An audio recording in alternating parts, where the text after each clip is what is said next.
அன்பிற்கினியவர்கள், இனிய காலை வணக்கம். ஒரு தம்பதி, ஒரு கணவன் மனைவி. அந்த கணவன் என்ன பண்ணுறாரு, தன் மனைவி கிட்ட எப்படியாவது இன்றைக்கி நல்ல பேர் வாங்கிடணும் அப்படின்னு கடைவீதியில் போயிட்டு ஒரு பொருளை வாங்கிட்டு போவோம், பொருளை வாங்கி கொண்டு போய் மனைவி வீட்டு கொடுத்து மகிழ்ச்சியில் ஆழ்த்துவோம் அப்படின்னு முடிவு பண்ணி கடைவீதிக்கு போகிறார்.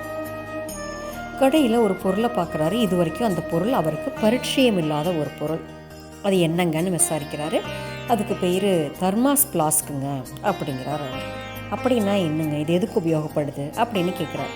இதுக்குள்ளே சூடான பொருளை வச்சிங்கன்னா சூடாக இருக்கும், குளிர்ச்சியான பொருளை வச்சிங்கன்னா குளிர்ச்சியாக இருக்கும்.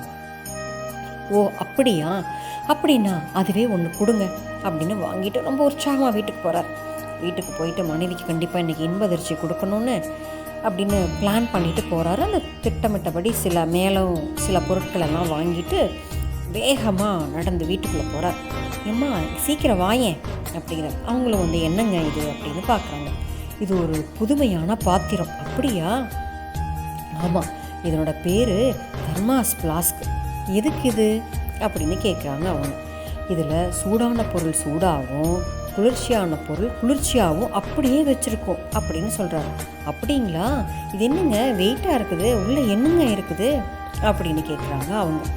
அதுலேயாம்மா ஒரு கப் காப்பியும் ஒரு கப்பு ஐஸ்கிரீமும் அப்படின்னு சொன்னாருங்களா. அந்த மனைவியுடைய நிலைமை என்னன்னு நான் சொல்லி தெரியணுங்கிற அவசியம் இல்லை. இதிலிருந்து நம்ம என்ன யோசிக்கலாம்னாங்க, ஒரு விஷயத்தை தெரிஞ்சுக்கிறதுக்கு முன்னாடி அதை பற்றி சரியாக புரிஞ்சுக்கணும். ஏன்னா ஒன்றை தெரிந்து கொள்வது வேறு, அதை புரிந்து கொள்வது வேறு. இது முதல் விஷயம். ரெண்டாவது விஷயம், இந்த உலகத்தில் நம்ம பேச்சை கேட்காதவங்க 4 பேர் இருக்கிறாங்க.